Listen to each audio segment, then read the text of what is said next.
मार्च हा वर्षातील तिसरा महिना आहे. फेब्रुवारी महिना संपून सुरू होणारा नवा महिना म्हणजेच मार्च महिना. तर हा मार्च महिना कन्या राशीच्या जातकांसाठी कसा असेल हे जाणून घेण्याची सर्वांनाच उत्सुकता. मार्च महिन्यात कन्या राशीच्या लोकांना यश, आनंद, करिअर, कुठल्या अडचणींचा सामना करावा लागू शकतो याबद्दलची माहिती ज्योतिषी राजेश जोशी यांच्याकडनं जाणून घेणार आहोत. त्यामुळे हा व्हिडिओ शेवटपर्यंत नक्की पहा.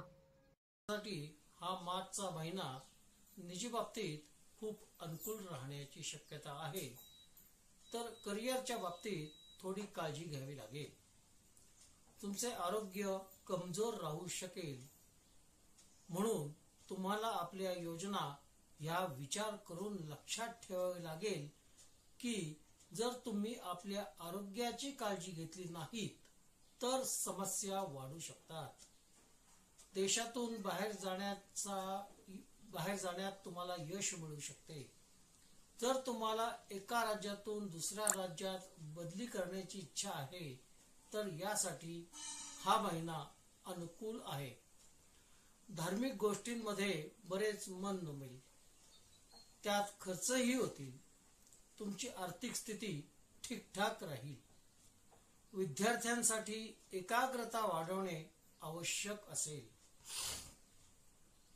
कारण समस्या त्यांचे मन विचलित करू शकतात.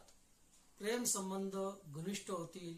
करिअरच्या दृष्टीने पाहायचे झाले तर दशम भावाचा स्वामी बुध महाराज कुंडलीच्या 6व्या भावात सूर्य आणि शनी सोबत स्थित राहतील.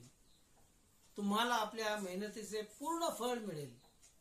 विद्यार्थ्यांची गोष्ट केली तर महिन्याची सुरुवातीमध्ये मंगळ आणि शुक्र पंचम भावात विराजमान राहतील.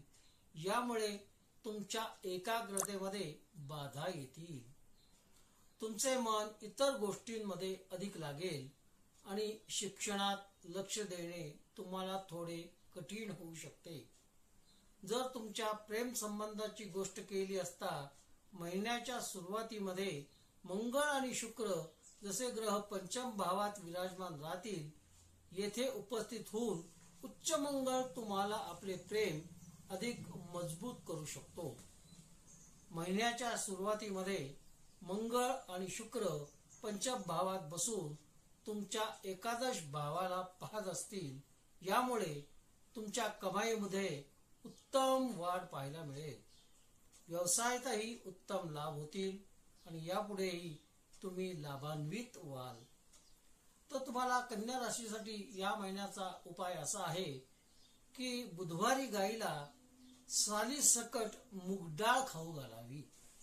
आपण जर पाहिलं तर कन्या राशीच्या जातकांसाठी मार्च महिना अत्यंत लाभदायक, परंतु यांना या महिन्यामध्ये आपल्या आरोग्याची काळजी घेण्याचा सल्ला देखील दिला जातो, नाहीतर समस्या वाढू शकतात, अशी माहिती ज्योतिषी राजेश जोशी यांनी दिली.